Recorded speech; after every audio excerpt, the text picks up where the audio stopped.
បង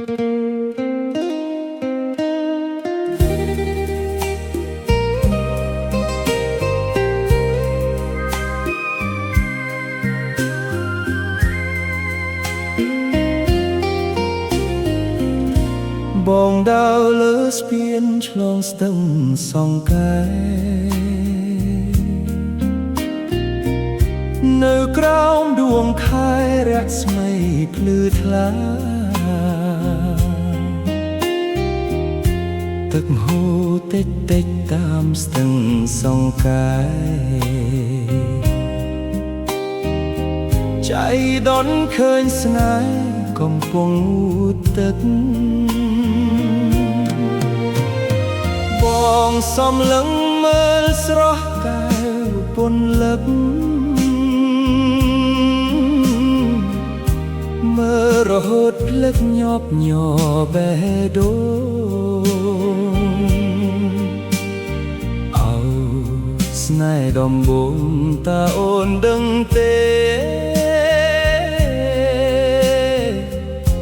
មួយជាតិនេះបងប្រាថ្នា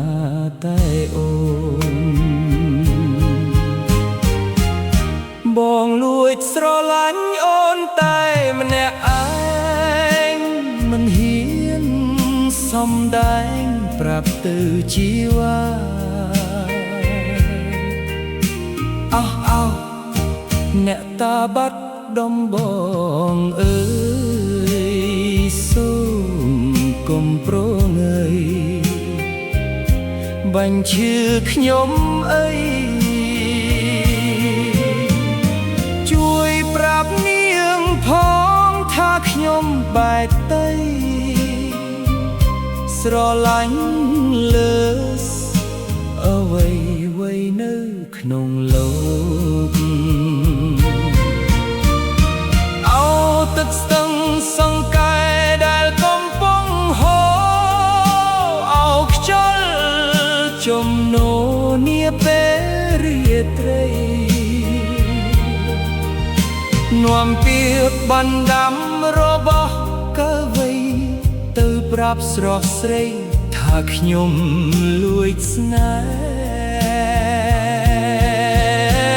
ហ៍ប្រាប់នាងថាខ្ញុំជាចៅលួចចិត្តលួចស្នេហ៍លួចស្និទ្ធលួចប្រាថ្នាផ្សងអស់សង្ឃឹមហើយស្ទឹងសង្កែអើយហេតុអ្វីប្រងើយមិនព្រមប្រាប់នាងថាខ្ញុំស្រឡាញ់មិនលៀងស្រឡាញ់តែនាងមួយជីវិតនេះហេតុអ្វីផ្ដន់ពីវាសនាស្នេហ៍ខ្ញុំឲ្យកើតទុកធំមិនសមបំណង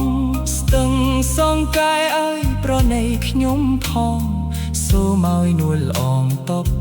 ស្នងស្នេហ៍ខ្ញុំបើអូនមិនព្រមស្រឡាញ់បងវិញបងទុកទមលេងមួយជីវិតហើយ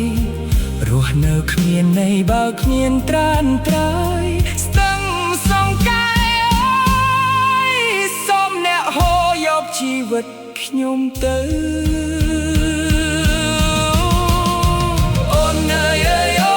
ស្រឡាញ់អូននៅដងស្ទឹងសង្កែ